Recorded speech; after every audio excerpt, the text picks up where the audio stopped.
As cartas de ataque de custo zero são fundamentais na montagem dos decks, pois a menos que se utilizem 20 cartas de custo 1, é necessário utilizar algumas delas. Os efeitos delas geralmente não são tão poderosos ou são necessários alguns requisitos bem específicos. Mas, no vídeo de hoje, eu vou trazer aqui algumas cartas que eu considero as melhores, baseadas somente em minha opinião e experiência. Minha opinião totalmente discordável. Mas, vem comigo, se puder já deixe seu like, se inscreve se é novo aqui e vamos em frente. Abrindo nossa lista na quinta posição, nós temos Burning Rain, uma carta de dano de água 5 que possui a seguinte habilidade: se essa carta causaria mais do que 10 de dano, ela causa 10 de dano ao invés.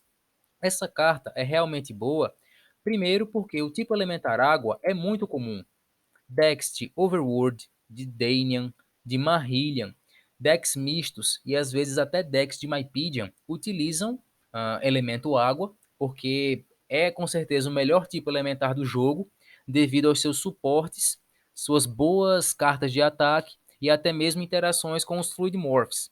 E esses decks de água geralmente têm essa carta nos decks de ataque. Essa carta garante ao menos 5 de dano e garante no máximo 10 de dano. Mesmo tendo essa restrição no dano máximo que ela pode causar, não deixa de ser uma boa carta, comparando com outras cartas de custo zero de água, que elas necessitam que sejam cumpridos alguns requisitos para que elas possam causar dano.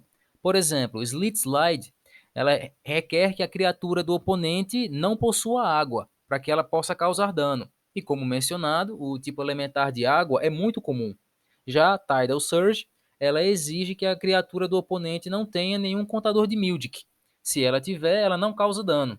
Enquanto que Burning Rain causa 5 de dano já garantido, sem ser necessário nenhum tipo de requisito da criatura do oponente. Sendo uma carta muito versátil, que se encaixa numa grande variedade de decks e ao menos consegue causar 5 de dano, ela ocupa a quinta posição da nossa lista, sendo uma carta realmente muito útil e muito boa.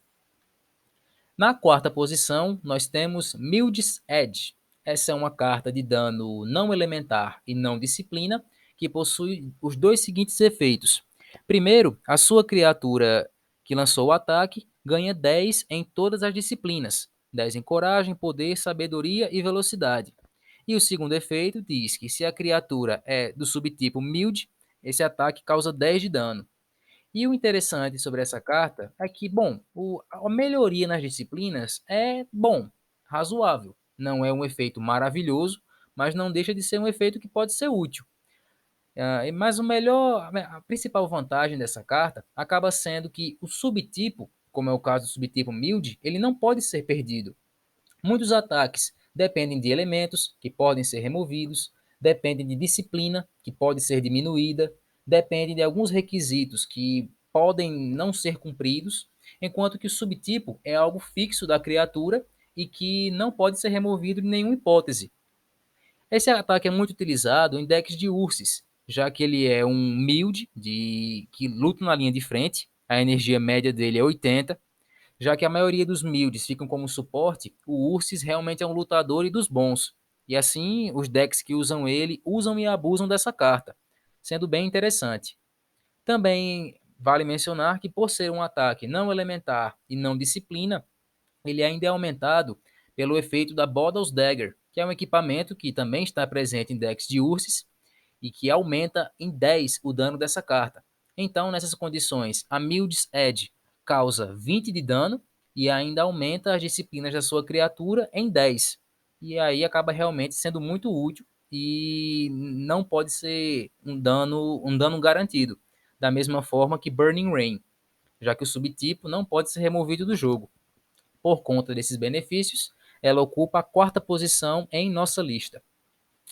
Em terceiro lugar, nós temos Combustion Carnage, que é uma carta de dano elementar fogo, de dano zero, mas que possui a seguinte habilidade: se a sua criatura tem fogo, você pode sacrificar uma criatura não engajada que você controla. E se fizer isso, esse ataque causa 20 de dano. Esse é o tipo de carta que tem um alto custo, mas também tem um alto benefício, seria um alto dano. O custo é alto porque a quantidade de criaturas que você controla pode influenciar na derrota do jogo. Se você não controlar nenhuma criatura, você perde.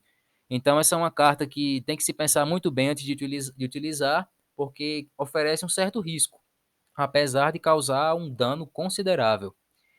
Essa carta ela é utilizada muito em decks de Underworld por dois motivos. Primeiro, porque as criaturas desse deck, os melhores lutadores, possuem elemento fogo, pelo menos os principais, e cartas de suporte, como o Copond, depois que cumprem a sua função, elas não são mais necessárias no jogo. O Copond, ele aumenta o dano dos Mildics que ele jogar, mas quando chegar no momento em que ele não puder mais jogar nenhum Mildic, então a utilidade dele no jogo acabou e ele pode ser utilizado realmente para essa carta. O mesmo vale para a Nivena, mas é mais utilizado no Copond, já que ele é bem mais utilizado. Então, por essa carta oferecer um alto benefício, apesar de um certo risco, e por ser jogável, ser até que bem relevante no jogo, ela ocupa o terceiro lugar na nossa lista. Em segundo lugar, recebendo a medalha de prata no nosso pódio, nós temos Aftermath Feint.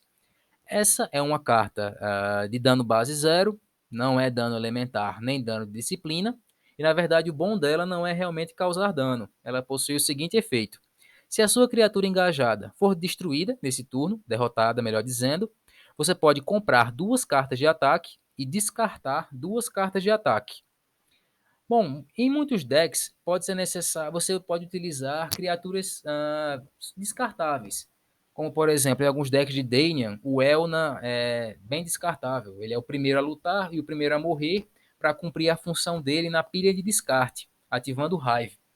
E essa carta pode ser utilizada para criaturas que você quer perder ou criaturas quando você simplesmente desistir do combate. E assim você pode utilizar esse efeito para comprar duas cartas, o que com certeza é muito bom para uma luta que está perdida e você vai descartar as cartas que você não quer, preparando melhor a sua mão para o próximo combate, o que é bem interessante. E o melhor dessa carta é que ela se encaixa em qualquer tipo de deck. Ela não necessita de elementos, subtipos, disciplinas, nada. Ela se encaixa em qualquer deck. Ela pode ser jogada duas vezes no mesmo combate, fazendo você comprar quatro cartas e descartando quatro cartas. Então, ela não é realmente a melhor carta do seu baralho, não vai causar muito dano, nem vai te ajudar diretamente a vencer o combate, mas ela pode ajudar você a buscar as melhores cartas do seu deck, sendo muito interessante, principalmente quando o seu deck possui cartas de alto custo e você possui muitas cartas de custo zero, que geralmente não vale a pena guardar. Então, por ser uma carta versátil, que se encaixa em muitos decks e ajudam o jogo até mais do que causando um dano mínimo, ela ocupa o segundo lugar nessa lista.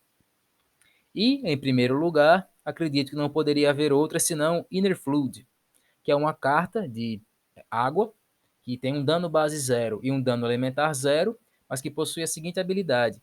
Se a sua criatura tem água, você pode remover um contador de Mildic de uma criatura e colocá-lo em outra criatura controlada pelo mesmo jogador. Essa carta é extremamente versátil e muito boa. Primeiro porque, novamente, o tipo elementar água é muito comum, muito importante. E assim como Burning Rain, essa carta se encaixa em todos esses decks de água.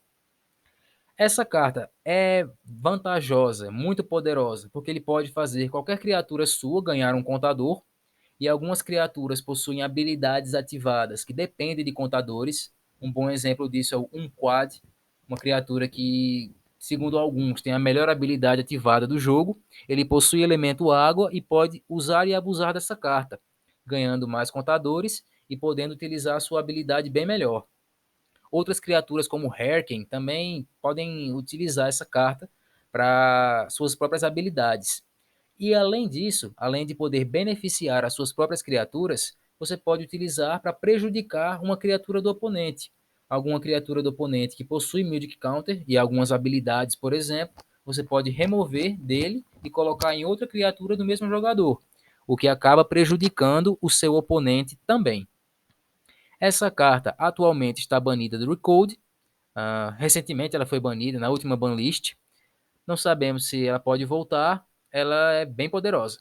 dependendo dos novos formatos, talvez ela volte, mas com certeza, por poder controlar o jogo, controlar os recursos, ela acaba sendo melhor do que uma carta que pode causar dano, seja ele pouco ou muito. E, pessoal, se você gostou desse vídeo, deixa seu like, comenta, compartilha, se concorda, se discorda. Faz um certo tempo que eu não trago vídeos de lista, eu não estava com muitas ideias para a lista, mas se vocês gostam desse tipo de vídeo, comenta aí embaixo, que eu vou pensar em mais algumas ideias também. Sugestões também eu aceito. E é isso, pessoal. Muito obrigado, deixa o seu like e até a próxima.